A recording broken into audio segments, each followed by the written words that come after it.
Welcome to Bring On the Questions. You're Phoenix, and I'm Will. We're here to take a random question and answer it the best way we can. So, Miss Phoenix, what question are we attempting to answer in this episode? One of our viewers, Kathy, asked, what causes freckles? Viewers, listeners, something like that. One of those. People we know. Fans. Yeah, that's it. Fans. That covers all the things. Yep. We should almost ask what causes skin spots. Because we're going to talk a little bit about age spots or liver spots and birthmarks too. And what? This episode is really nice because we both have freckles. Yep. I mainly have them on my face, but you have them all over. A lot of places. We'll get into it. Hope beer's not scratching on the mic. Let's do that. All right. That should be good. This is our second fan question we've been asked. Joey asked why dirt is brown. We answered that a couple of weeks ago. With that question, I started briefly answering the questions with a letter to the person who asked. I'll make a short video writing the letter and narrating over the video. Those videos are posted on our Reels on Instagram and on YouTube, our YouTube channel. And of course, this is where we say where to find those things. The links are at linktree.com/BOTQS. BotQs. That's how you can find us usually. All those links are there. So you can hit the Spotify, you can hit the YouTube, you can hit the Instagram. Any of them. Still not on Apple yet. I don't know why. I submitted it. I don't know what's going on. That's okay. Apple's difficult. It was a little difficult. I like doing those letters. I don't know if you could tell. Have you watched any of them yourself? Just kind of doing it. Anyway, last week we asked, what is the Jersey Devil? And that was one of our questions. But I addressed that letter to your mom, my wife, Nicole. So for our questions, I'll either always address them to her or some other random person we know. Unless that entices some other people to write us a random question. We know a bunch of people. I don't know if everybody knows we do the podcast yet, though. I don't know. I've told some of my friends. Oh, have you? Yeah. Cool. A lot of people know online. A lot of people follow us on Facebook. Or people we know in real life. I think we're getting decent traction. But I think we could get more traction. I want to run this idea by you. So what I was thinking was we could do shout outs for other podcasts. And we could run their 2 to 3 minute ad/trailer at the beginning or end of our episodes. Probably the beginning. Because I don't know if people stick around for the whole thing at the end. But it would be integrated into our episode. Whatever little commercial for another podcast. Basically, an ad. That's what we call commercials in this day and age. But that means we would have to also record a 2 to 3 minute ad for our podcast, as opposed to telling people, here's our 7.5, 9 minute trailer for you to share at the beginning of your episode. So we would have to think about a couple minute ad to exchange. We can shout out a podcast right now. In the Creepy Woods is a podcast that I listened to a couple of times now, but I'll see if he would be interested in exchanging a trailer. We take his trailer, we give him ours, and his fan base can hear our stuff, hear an ad for us, and our fan base can hear an ad for him. What do you think? Want to do that? Podcast community, supporting the podcast community, that kind of thing. Like a whole ecosystem of people. Yep. I think we're on. Do we get on Podchaser? I don't know. Let's see. I don't know that. You're not getting into all that stuff yet. You're just kind of here. Yeah, I'm just present and answering the question. All right. Next week, we will also answer a fan question. We were going to do it this week, but it required a bit more research. It's a pretty deep conspiracy theory. And while I was thinking about that, maybe we should do a little bit of what are conspiracy theories and how do they start before we do a conspiracy theory episode, before we do a specific conspiracy theory. Maybe we should run down what they are and where it all started and just mention some major ones that we might hit later on down the road. Like just an introduction, like we did with like cryptid. Yeah, exactly. That's what I'm talking about. Introduction to conspiracy theories. What do you think? We'll do that. And I think I would address that letter to the same person who asked about that conspiracy theory that we're going to get into first. Yeah? It's like a heading. Yeah. An introduction to a section that you'll read. Right.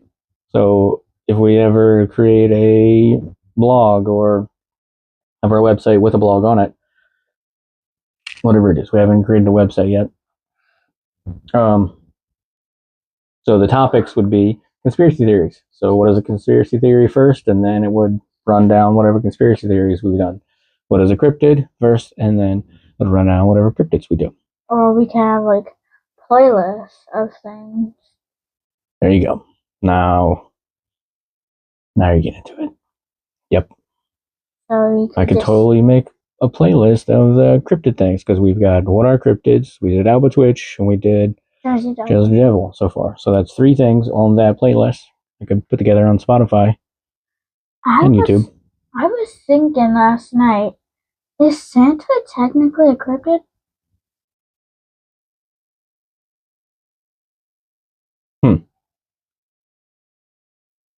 That's like, I think that would be like saying, like how animals are categorized. So you've got the, the scientific name for things, or go, like, was there 7 of them? The kingdom. Yeah, exactly. Phylum. Right. Kingdom, phylum. Yeah. Well, we could get into it. Learn about that in science. Yeah, my thought is like, so we got the hidden creatures. So animals would cover most things that walk on the earth, right? Including bugs. Like that's an animal. Including but it's us. Right. But after that, we break it down into mammals, right? Something like that. I think it's how. I think so. How the whole thing works. Like mammals, amphibians, reptiles, right. Birds, fish. Right. The scientific name for all that. So I was thinking about things like that too. So if it's folklore, is it a cryptid? If it's fictional, definitely made up by somebody. It wasn't actually allegedly seen. What's the difference? Cryptid, folklore. Is there like a giant banner first we find? I don't know. We're going down a road that we got to think about outside the podcast first. Yeah. We should get into this topic. We're like 7 minutes into this. 9 minutes in. And we haven't even started talking about Freckles. Well, a little. Keep feeling like I'm rubbing on the mic, and that would be annoying. That was annoying too. Okay, here we go. Freckles are small, flat spots on the skin, present in a spectrum of colors ranging from tan and reddish hues to light and dark brown. I personally have many brown freckles. If you have some, not as many as I do. And if you're watching the video, you can see all my freckles. Lighter ones on the bottom, some darker ones. And on my arm, I do have at least one red one, and I have multiple red ones on my chest, which I'm not going to reveal my chest. But I have some along here. And I think I have a little spot on my arm. You have that perfect spray of freckles across your nose and upper cheeks. I got lucky with my freckles. My freckle distribution. So far, we'll get into it, but freckles appear as you are more exposed to UV. So nobody's born with freckles. I guess maybe they could be born with freckles, but according to the research, nobody's born with freckles. Born with birthmarks, let's get into those. That's why they call it birthmarks. Right. Some interesting theories about birthmarks, too. These spots can appear individually or in groups across areas of the body frequently exposed to the sun, such as the face, arms, neck, back, and chest. And you in particular mostly have on all of those. Yeah, pretty much. We were beach people. My mom was a beach person. We would, shortly after she had her kids, everybody went to the beach pretty soon afterwards. My birthday's in November. I didn't go to the beach right away. So I was exposed to the sun by that late spring, summertime. I was exposed to the sun, but not for long periods of time until that warm weather started to hit. But we've taken you guys to the beach many times, so expect more freckles. I will. Your mother doesn't have so many. She has some. Oh. And your sisters don't have as many either. I don't think they have as many as you. Sharon has a couple. But Quinn has some, and they're really dark, certain places. Your face ones are very faint. Your arm ones are crazy. Dark. Where are we? While generally considered harmless and not indicative of a health concern, their presence and duration are determined by an intricate interplay of an individual's genetic makeup and their exposure to ultraviolet radiation from sunlight. Go ahead. The primary catalyst for the development and intensification of freckles is exposure to the sun's rays, specifically the ultraviolet component. This exposure prompts specialized skin cells known as melanocytes to produce a pigment called melanin. Mm-hmm. Melanin's crucial role is to protect the skin by absorbing and reflecting the harmful UV radiation, thereby mitigating potential damage. Consequently, freckles tend to become more noticeable or appear anew during periods of increased sun exposure, such as the summer months. That's why ours are coming out. Yes, because this is the middle of May and we've been exposed. Quite a bit. Been quite sunny. High UV today. High UV today for sure. And we were in Wildwood a couple weeks ago and got burnt and tan. I'm peeling. Yep. I've also forcefully peeled myself a little. Am I just picking at it? You're out of control. It's satisfying. Don't judge. A little bit. In case of solar lentogenese, a specific type of freckle, their formation is largely attributed to the cumulative effect of repeated sun exposure over extended periods. Mm-hmm. I have also learned from, I think a YouTube short or something, that people in Africa have darker skin because they're more exposed to the sun, so they have more melanin to protect more. But people in Ireland are more pale because they don't have as much sun, so they don't need as much melanin to protect them. Exactly. Why there's different colored skinned people all over the world. It's just nature. It's just how it works. Yeah. People are people. That's it. It's just where you are, or where you come from, where your genes come from. Or how much you're exposed to the sun. But I draw the line at purple people. One-eyed, one-horned, flying purple people eaters? Now, is it people eater that eats purple people, or is it a purple people eater? Huh? See. It depends on how you emphasize it. Why? Well, if you emphasize the flying purple people eater, or is it a flying purple people eater? It's like that one thing.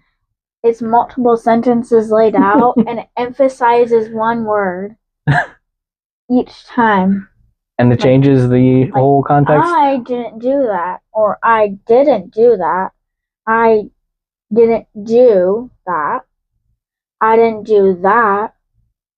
And it gives the sentence a different context every single time I didn't do that suggests that someone else did that. I didn't do that. I didn't do that. I didn't do that.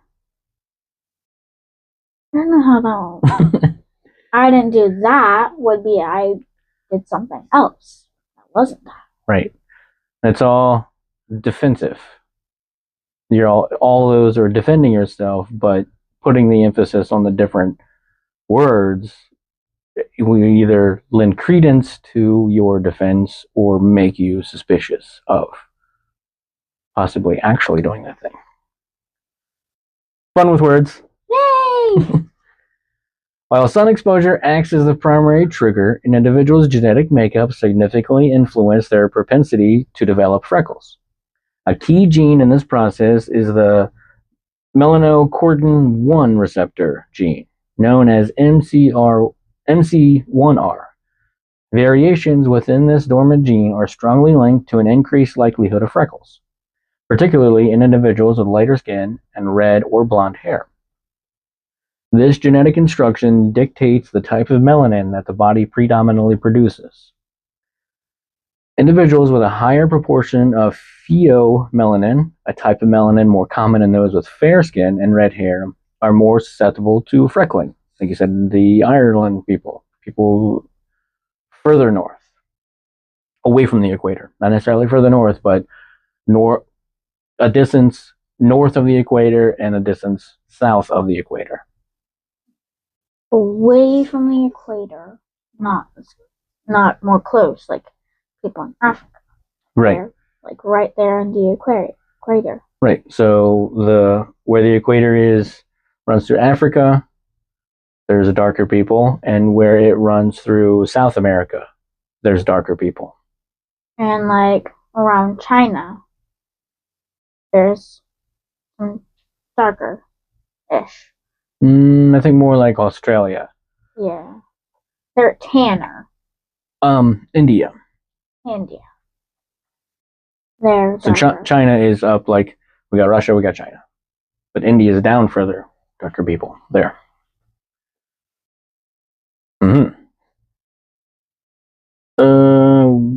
Conversely, those with a higher proportion of eumelanin prevalent in individuals with darker skin and hair are less likely to develop freckles.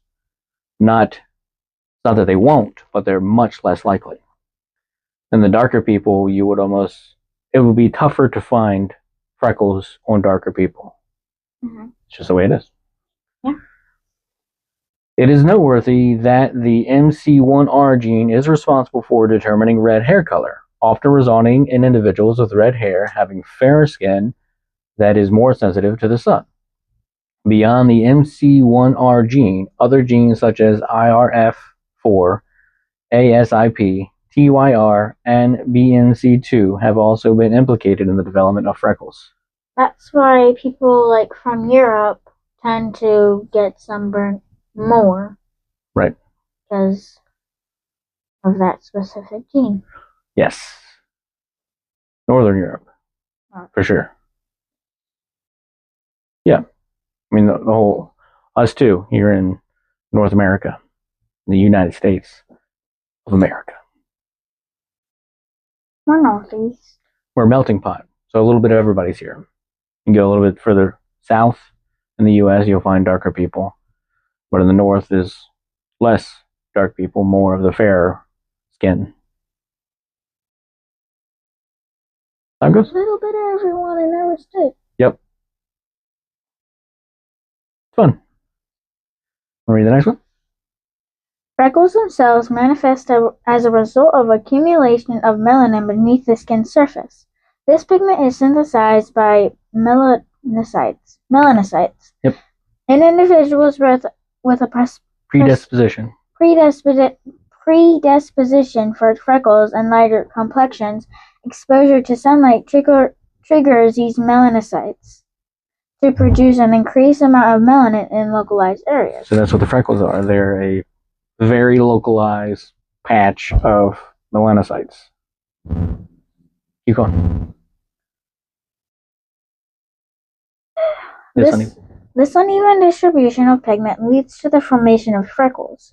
Rather than an overall tanning of the skin, importantly, the development of freckles is attributed to an increase of the melanin content within existing skin cells, keratinocytes. Yep. In these specific areas, rather than an increase in the number of melanocytes themselves. There are two primary classifications of freckles: aphylides. Mm-hmm. The way you put D's. What? That's how you pronounce it. Just roll with it. Okay. Aphylides and solar lentiginase. Lentiginase. That's it. Lentiginase. Aphylides are the more common type, often appearing as small flat spots with a reddish to tan or light brown hue. Their appearance is closely linked to sun exposure, frequently emerging in childhood and becoming more pronounced during their teenage years. Here you are. A defining characteristic of aphylides is their tendency to darken with increased sun exposure, such as during the summer, and to fade or even disappear during the winter months when UV radiation is less intense. Mm-hmm. Furthermore, aphylides typically exhibit irregular or poorly defined borders and are generally less than 3 millimeters in diameter. Right. So you look at my freckles, and they definitely fade as they go out from the middle of the site of the freckle, and they're all relatively small. Mm-hmm. And the paler your skin is, like underside, the fainter they are, because there's less sun going there. Right. Not that I don't try to put sun there; it just doesn't go there. Yeah. How we are. Sun doesn't really reach you. In contrast, solar lentiginase. That's lentiginase. In contrast, solar lentiginase, also known as sunspots, age spots, or liver spots, are darker patches of skin that tend to develop in adulthood. Their formation is primarily attributed to the cumulative effect of prolonged sun exposure over many years, often becoming more prevalent after the age of 40. These spots typically appear on areas of the skin that receive the most sun exposure, including the face, forearms, back of the hands, chest, back, shoulders, and lower legs. All of this. Now, your mother's aunt, her dad's sister, she loves laying out on a raft in her pool, next to the pool, and she's got pretty dark skin, and it lasts all year. It only just kind of fades away in the wintertime. And she definitely has those old spots, liver spots, the extra dark patches of skin because there's so much UV radiation. Yeah, exposure. That's the word I'm looking for. And I don't doubt, since we are beach people too, that's going to happen. And especially since Mom loves to tan. Right. She is the tanner, and she will not get in the ocean. Unless it is at Florida in the Gulf of Mexico. Right. That surprised me. And I think her mom,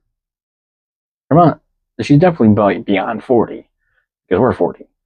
But I think she's developing the age spots. If you look at her arms, she goes outside all the time. Mm-hmm. You work in the yard. That's how she's exposed to UV. Now here in the middle of Pennsylvania, it's not as heavy as closer to the equator, but it's still happening. We still get some high UV. So next time you see her, look at her arms, and you might see some extra large dark spots. Well, that'll be tomorrow. Right. Tomorrow's Monday. Yep. Solar lentigines are characterized by their clearly defined borders and can range in color from light yellow to dark brown. Unlike aphelides, solar lentigines do not typically fade or disappear with reduced sun exposure and do not exhibit seasonal changes in color. They tend to persist for extended periods and are less likely to resolve spontaneously compared to aphelides. Solar lentigines are also more commonly observed in individuals with darker skin types who have experienced significant sun exposure over time. They can be 2 millimeters in diameter or larger. I do want to say it's kind of funny how, since I chose to read 2 paragraphs, I read the one with how teenagers, and you read the one with adults. It's funny how that worked out, isn't it? Yeah. That was not the plan. No. Well done. And again, go team. All of the areas that freckles can exist for adults, you also accommodate to basically all of those.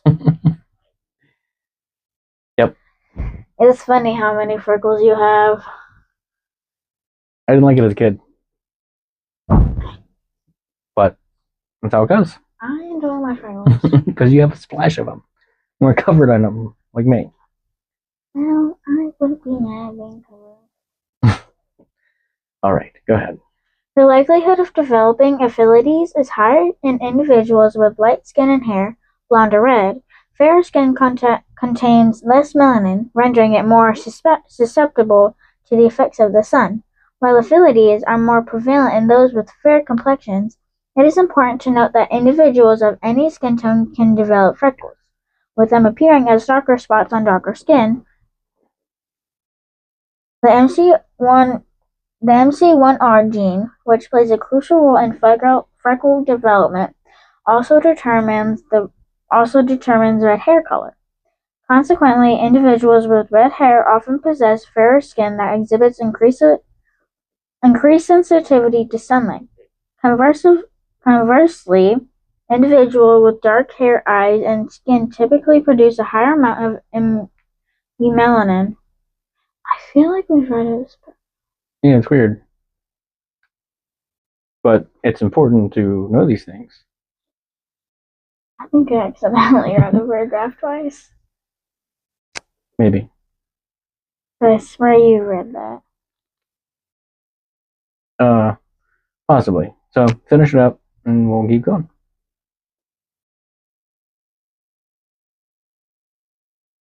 Conversely, individuals with dark hair, eyes.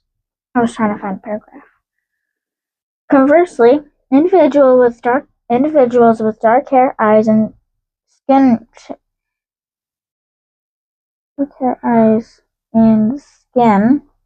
typically produce a higher amount of melanin, making them less prone to freckles. Those with red, blonde, or light brown hair and light-colored skin and eyes tend to produce more pheomelanin, increasing their likelihood of developing freckles. The appearance and persistence of freckles also vary with age. Aphelides commonly emerge in early childhood, typically around 2 to 3 years of age, and may increase in number during adolescence.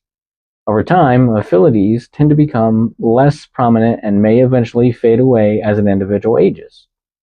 On the other hand, solar lentigines are more likely to appear later in life, often after the age of 40, due to the cumulative impact of sun exposure. As individuals continue to age, solar litigenies tend to become more frequent. While they might lighten somewhat, they are generally more persistent than aphylides. In addressing the question of whether freckles go away, it is important to distinguish between the two main types.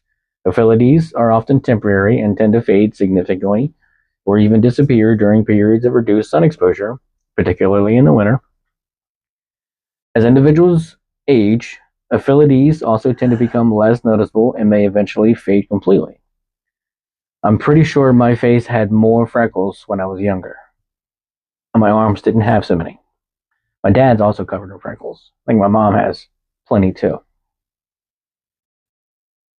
Consistent avoidance of sun exposure and the regular use of sunscreen can also contribute to the fading of some aphylides over time. Solar litigenies, on the other hand, are generally more persistent and do not fade with reduced sun exposure in the same manner as aphylides.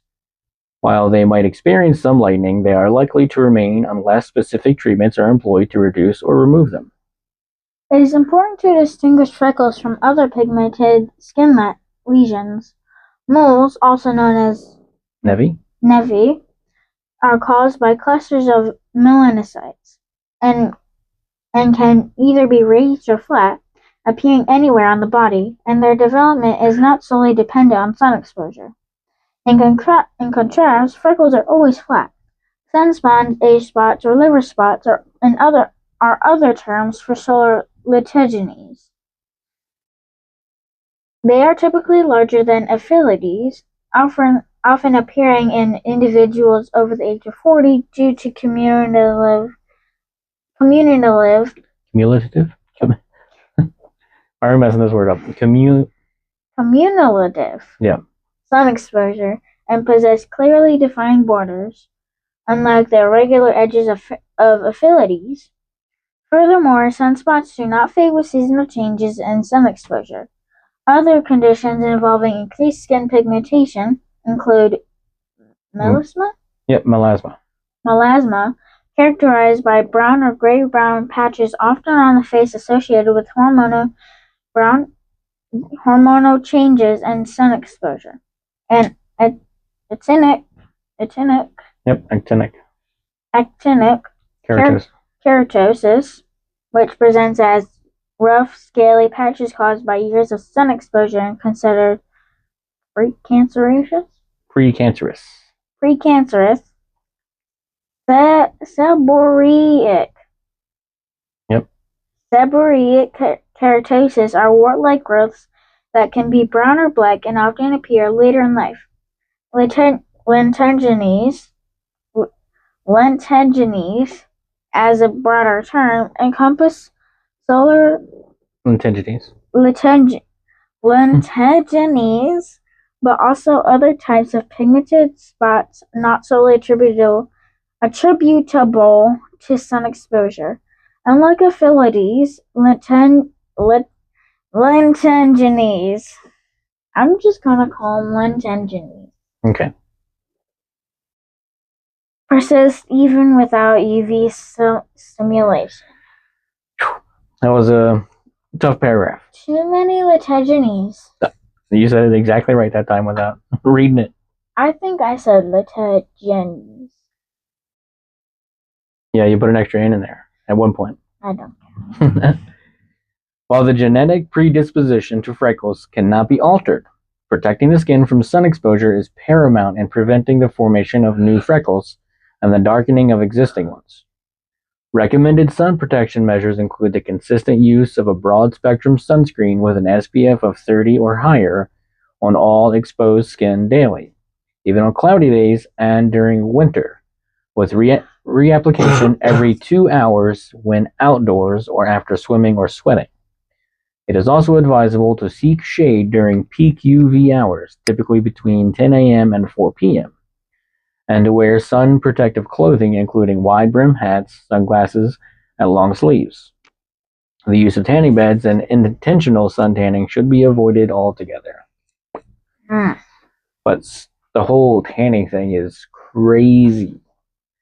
People just want to have more melanin to protect themselves from the sun. Well, tanning beds are crazy, but it's a huge, huge industry. I think it was even bigger when I was a kid. Yeah, it was huge. Huge. My cousin actually ran a tanning salon for a while. I don't know many of the people on your side of the family.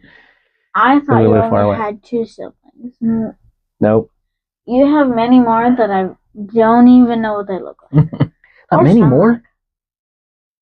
2 more. You have more that I don't even. My mom has 5 kids. My dad has 3 kids. My mom was married previously. Oh. How do you know? Guess you're only 12. It doesn't really come up in a conversation. No. And that part of the family doesn't tend to mingle too much with the rest of us. So you mainly only have 3 full blood related. 2. Yeah. I'm the oldest of my dad's kids and the middle of my mom's kids. Is Cody a cousin or a sibling? He's my nephew. My half-sister's son.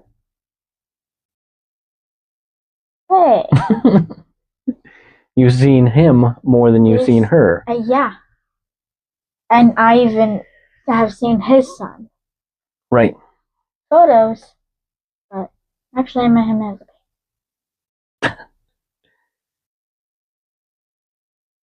baby. What would your nephew's kid? What would your nephew would be my cousin. Half cousin. Half cousin. Half nephew, half cousin. Right. What would his son be to me? Another cousin? Yeah, I think the way that works is, I don't know the wording exactly, but it's something like second cousin once removed. That whole thing is so bonkers to me. I'm not. You're related. You're related by blood to that human. Yep. And it's not far away.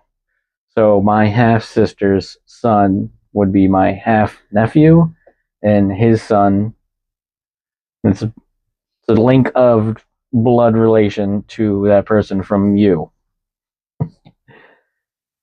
Family trees are weird. They can get a little crazy, and some people don't fork the tree. I have a set of cousins that are married. First cousins. Yeah, cool. Yeah. Huh? I would take it as an insult if my family tree looked like a racetrack. There's a country comedian that one of his jokes was, "You might be a redneck if your family tree does not fork." Jeff Foxworthy. He's hilarious.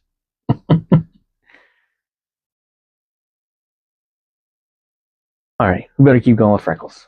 Yeah, no more confusing family trees. You brought it up. While freckles are generally harmless and do not necessitate medical intervention, various treatment options are available for individuals who desire to reduce their appearance. Topical treatments include retinoids like tretinoin, and retinol, which can enhance skin cell turnover and help fade freckles.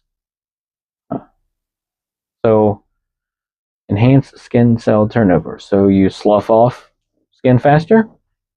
That's why in some skincare products, some of them use retinol because they're made for adults, not for kids. Because more younger girls, including me, have gotten some skincare products, which I only have 3, because we don't really go out that often for me to get any, which I don't need to. But I have this one friend who her gram gave her a skincare product. With retinol? Yes. But she doesn't use it because she knows it has retinol. And she knows that she doesn't need retinol. What would it do? What's the side effect of it? Just know that kids can't have that. I don't really know. We need to know why. Why it happens. I don't know off the top of my head, though. So, kids, it almost seems backwards. Kids shouldn't slough off old skin cells as much as adults can. It's skincare to make you look younger. So I think it like you're sloughing tightens your off skin and makes you look younger. Sloughing off old skin cells. And more. making your skin tighter and look younger. That's why people get facelifts. So it's forcing your skin to produce faster for newer skin. Why people have those little spike rollers, so then they poke their skin and their cells like rejuvenate or whatever, and it makes their skin tighter. People need to chill. That seems crazy. People are obsessed with looking like forcefully being expressionless, so they don't get like crow's feet, smile lines. Smile, buddy. Or sprinkles. Why can't you have smile lines? It gets some more wrinkles in your brain or something. I don't know what's going on with those people. I don't know, but I will not be one of those people. I will happily have a crow's feet or whatever, or a smile line. It shows that I had a happy life. Human. That shows that I'm a human and had a happy life. Hydroquinone is a skin lightening agent. It can inhibit melanin production and lighten dark spots, including freckles. Vitamin C serums possess brightening properties that can aid in reducing pigmentation. Other topical agents, such as alpha hydroxy acids, AHAs, glycolic acid, trichloroacidic acid, TCA, azelaic acid, and kojic acid, can exfoliate the skin and diminish the appearance of freckles. Go ahead. Professional procedures offer more intensive options for freckle reduction. Laser therapy utilizes focused light beams to target and break down the excess melanin in freckles. Various laser types, including IPL, Q-switch lasers, Fraxel, and Ruby lasers, are employed for this purpose. Often multiple treatment sessions are necessary to achieve the desired outcome. Chemical peels involve the application of chemical solutions to exfoliate the skin, removing the superficial layers containing pigmented cells. A lot of people exfoliate to remove either excess skin. People hate themselves. People want to look beautiful because there are high standards in this society. Beauty? Is that beauty? That's society's beauty. I'm beautiful. Deal with it. Love your confidence. That's right. I could be like an insult to someone. What? Love your confidence? Or I'm beautiful? Deal with it? No. I love your confidence. That should be a shirt. I'm beautiful. Deal with it. It could be a shirt for anybody. And then that's confidence. Wear that shirt. But if someone said, like, my mom tells me I'm beautiful, or I'm beautiful, someone could say, I love your confidence. Sarcastically. Yeah. I've done that to people. Wherever, if I'm in a crowd just talking to people or just hanging out with friends or whatever, and I don't know, whatever conversation comes up, and I'm like, well, my mom thinks I'm pretty, and that just like breaks whatever concentration somebody has, and I don't know what just happened. His mom thinks he's pretty. That's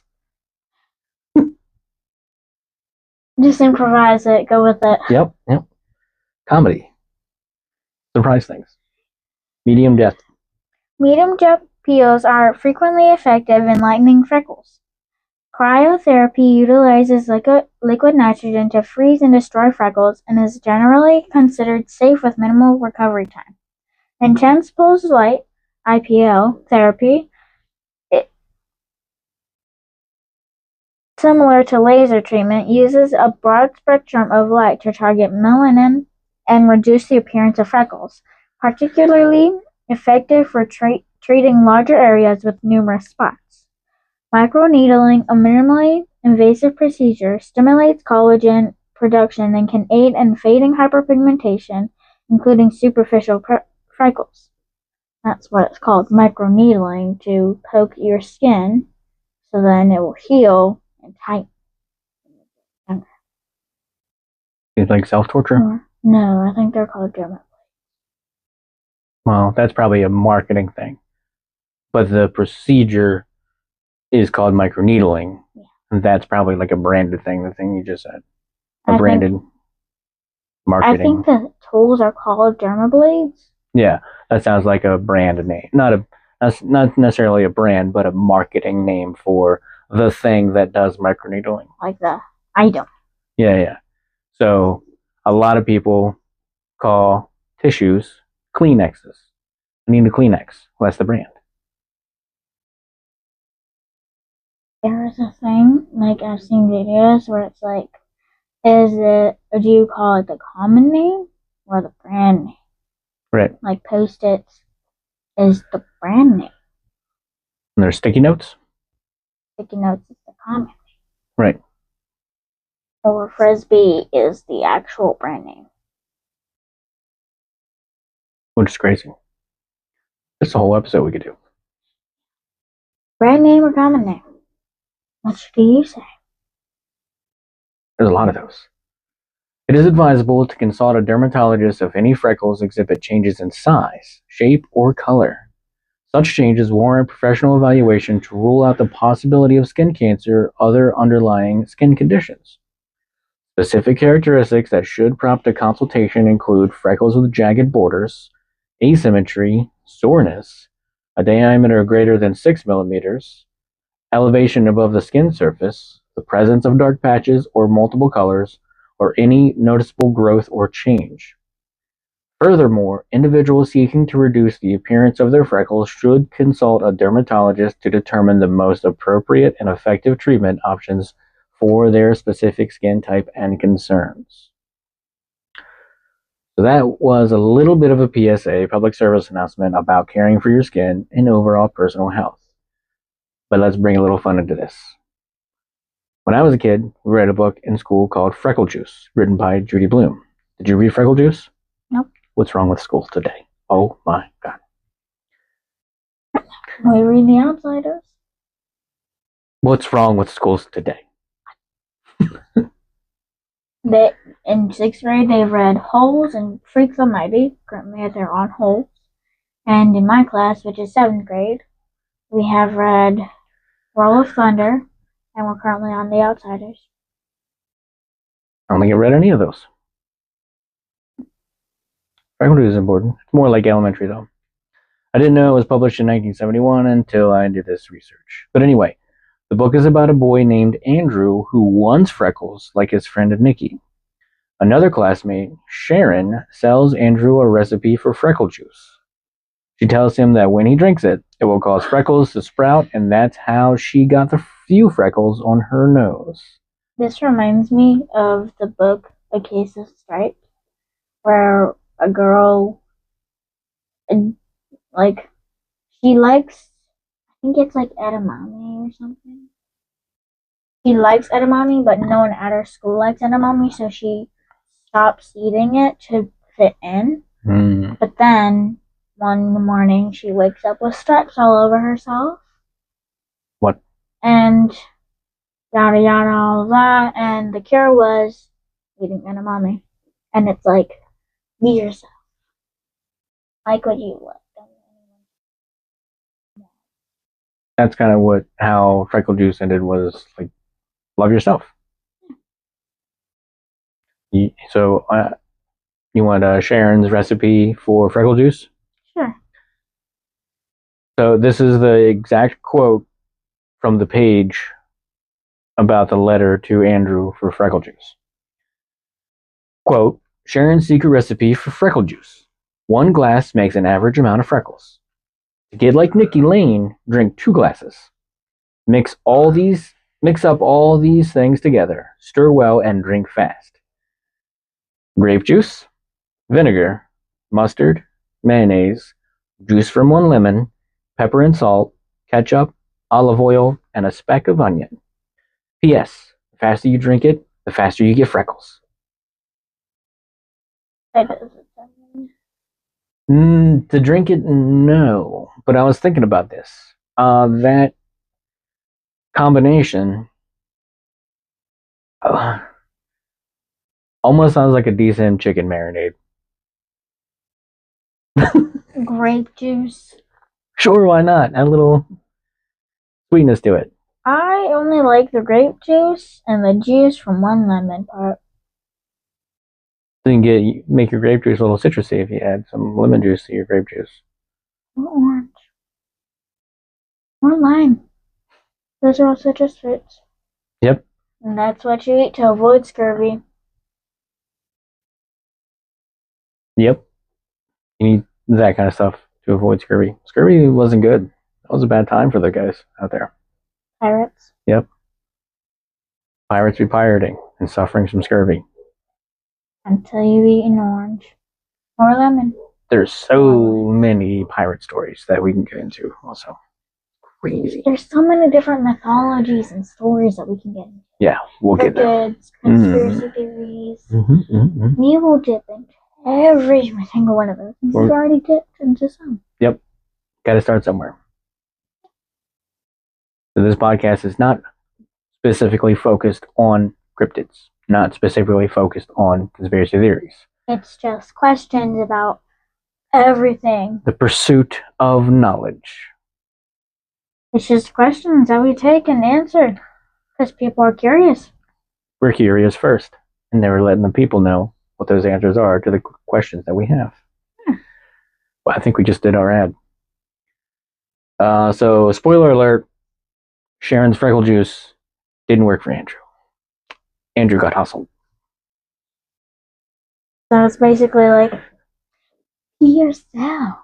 That's how the book ended. That sounded like pee yourself. Pee yourself. You ain't cool unless you pee your pants. Or if you have shorts. Or if you have a skirt on. You're real good at tangents. Or if you have overalls. Jeans. A dress. Freckles running jeans. Yep. Now let's talk about birthmarks. Hmm. They're not the same as freckles, but they're still an odd skin color defect, depending on how you feel about your birthmark. Anyway, birthmarks are congenital skin irregularities that are present at birth or appear shortly thereafter, typically within the first month of life. They are benign and can occur anywhere on the skin. Birthmarks arise from the overgrowth of various skin components, including blood vessels, melanocytes, smooth muscle, fat, fibroblasts, or keratinocytes. While the exact causes of many birthmarks remain unknown, some may have a genetic predisposition. Want to know where my birthmark is? I already know where it is. It's on my right butt cheek. Yep. It's about the size of a 50-cent piece. You know how big a 50-cent piece is? Bigger than a quarter. $50. Yep, it's called a Kennedy $50 because JFK's on it. Anyway, that's about how big it is on my right butt cheek. I have a thing on, above my eyebrow, but I don't think it's a birthmark because it appeared when I was 7, and we still had that little hair station, I think. I think it's a scar. No, it's not a scar. It just appeared there, and it stayed for a couple years, and it's starting to fade away, I think. Nope, I see it. But it's faded. It was more vibrant when I was younger. So maybe it's a cluster of freckles, like a patch of freckles in that spot. I don't know if it can be seen in the video. Get a little closer. Yeah, there it is. With the tiny little brown spot. Mm-hmm. but it's definitely faded over the years because it was more prominent, like my freckles here. Huh, I don't know. And I remember it kind of vividly. And Mom was like, "Did you get like a bruise there?" And I was like, "No, I don't know what that is. Maybe it's..." And everyone was wondering, like, maybe it's a birthmark. I do remember looking in our little station mirror when we had that little hair station. I remember looking there and then, like, where? I don't know. It wasn't there at birth, but it was there then. It just appeared. Birthmarks are broadly classified into two main categories: vascular and pigmented. Vascular birthmarks result from improperly formed blood vessels and are often red in appearance. Examples include macular stains, salmon patches, angel kisses, stork bites, hemangiomas. Sure. Geomas. Hemangiomas, strawberry marks, and port wine stains. These are some weird names. A girl that your mom went to school with, she probably has a video. You can probably see her. But she has I think it must be one of the hemangiomas, the strawberry marks, or the port wine stain. I don't know which one for sure, but she has it like it's a big splotch from her forehead across her eye area, her eye socket, Is she down her nose. the one lady in Matriarch? Yep. I've seen her. She has it on her face, so that hers is right very prominent. Yeah. Yes, very large and prominent. You going? And Lana has a weird birthmark, like when she scrunches her eyebrows, it's just right there. Yeah, when she gets mad, it's weird. She has a mad mark on her birthmark. Might be like, what's a stork bite? I don't know. It must be a version of the macular stain. Salmon patch, angel kiss, stork bite. I'm not entirely sure. I'm gonna look those up. Okay. Like later. At 9 o'clock instead of 8:30. Keep going. Pigmented birthmarks occur due to an overgrowth of pigment cells, melanocytes, and can range in color from tan to brown, black, or even blue. Examples of pigmented birthmarks include moles, congenital nevi, excuse me, cafe outlet.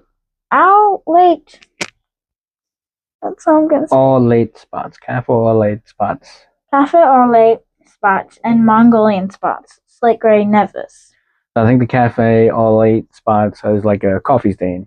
Like it looks like a splash of birthmark. Cafe, isn't it? There you go. Got to the bottom of it real quick. Is that the French word for coffee? I think so. What was I gonna say? Oh, this is hilarious. There's a band, Crash Test Dummies, that had a song about a girl with purple spots all over her body.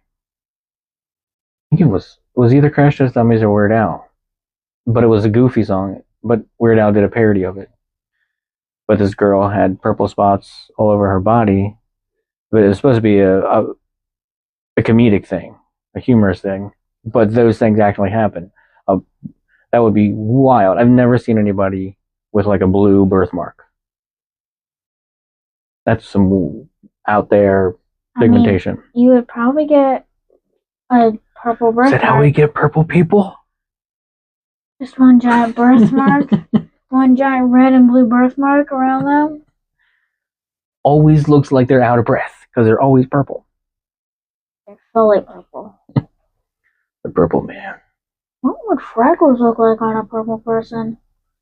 Just dark purple? Burgundy. I don't know. Burgundy. Burgundy freckles. Maybe maroon. All right, check this out. There is a popular myth that says birthmarks are a sign of how a person died in his or her past life before being reincarnated. The position, shape, and color of the birthmarks are often used to connect them with fatal wounds, like sharp marks indicating stab wounds, circular marks indicating bullet shots, and flame or burn-like marks indicating death by fire. So I have a big brown mark on my butt. Maybe you died. So somebody shot past life version of me in the butt, and that's how he died. They died from my butt. I guess maybe. I probably went through you, and you. It's funny to think about, but I guess maybe. I don't know. Mind me. Mine's teeny tiny. Would I die like poisonous arrow? Maybe. Needle? Was I part of the indigenous people? A needle? It's a tiny one. It's bigger for a needle. Maybe Are you just assuming? You just making stuff up as you go along. Maybe a tiny little bullet. Because it's circular, it's ovular. While both freckles and some birthmarks involve skin pigmentation, they differ in several key aspects. Freckles, particularly aphides, are typically flat, small, and their appearance is strongly influenced by sun exposure, often darkening in the summer and fading in the winter. They are primarily caused by genetics and sun exposure, appearing in early childhood. In contrast, birthmarks are present at birth or shortly after. While some pigmented birthmarks, like moles, can be flat or raised, vascular birthmarks often have a raised texture. The color of birthmarks can also vary more widely than freckles, including red, pink, purple, or blue, depending on whether they are vascular or pigmented. Unlike freckles, the appearance of most birthmarks is not directly linked to short-term sun exposure, although some may change over time with age. Notably, freckles do not appear on newborn babies, whereas birthmarks are present at or soon after birth. That's it, unless you want to add some more stuff and go on another 30-minute tangent about poop. I have a story. Okay. About last year's Wildwood. Keep going. I was getting bored while watching shows. Okay. And I had this mole on one of my forearms, like in the middle. Had. It was raised up. Mm-hmm. I picked at it until I fully removed it. And I think I even removed the hair from there. There you go. I pick at my skin too much. I pick at the little bumps on my arms, on my face. I pick at my nails. Dr. Mole Popper. Okay. Well, yeah. And nothing happened. It didn't bleed. I don't remember. It's like when I accidentally pick one of these. And bumps. It's like red. Slightly epidermal condition. Huh? Epidermis. It's your skin. It's fun to go up to somebody and be like, "Hey, your epidermis is showing." Huh? It's your skin. What if I'm wearing gloves? Everything's covered? Face mask. Like sunglasses. Everything's covered. You're taking this out of context so far. None of my epidermis will be showing.